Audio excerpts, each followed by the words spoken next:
আপনি যদি কাবা শরীফের গেলাফ ধরেও কান্নাকাটি করেন তবুও আল্লাহ তাআলা আপনাকে মাফ করবে না। স্বয়ং আল্লাহ আপনাকে মাফ করবে না, কোনোভাবেই মাফ করবে না।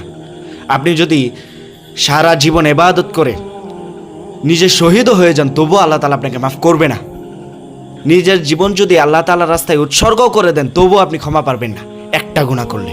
গুনাহটা কি? কারো হক নষ্ট করা। আপনি যদি আমার হক নষ্ট করে থাকেন, তাহলে আপনি যদি কাবা শরীফের গেলাফ ধরেও আল্লাহ তাআলার কাছে ক্ষমা চান তবুও আল্লাহ তাআলা আপনাকে মাফ করবে না, যতক্ষণ পর্যন্ত আমি না আপনাকে মাফ করি। আল্লাহ তাআলা বান্দার হকের ব্যাপারে খুবই সিরিয়াস। আপনি এক বান্দার জন্য আল্লাহ তাআলা অন্য বান্দার উপর তো জুলুম করতে পারেন না। আল্লাহ তাআলা আমাকে আপনাকে সবাইকে সৃষ্টি করেছেন মায়া মহব্বত দিয়ে। আপনাকে যতটুকু ভালোবাসেন আমাকেও ততটুকু ভালোবাসেন। আপনি আমার হক নষ্ট করবেন, আল্লাহ তাআলা আপনাকে ছেড়ে দিবে? আল্লাহ তাআলা আপনাকে ক্ষমা করে দিবে? তাও তো আমার উপর জুলুম করা হবে। আর আল্লাহ তাআলা কি তার এক বান্দার জন্য আরেক বান্দার উপর জুলুম করবে? কোনোদিনও না, কারণ আল্লাহ তাআলা হলো ন্যায়পরায়ণ।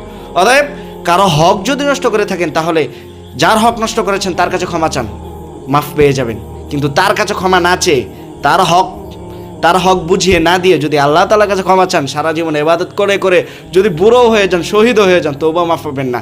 জাহান্নাম আপনার জন্য নির্ধারিত, এবং জাহান্নামে যাওয়া থেকে আপনাকে কেউ আটকাতে পারবে না।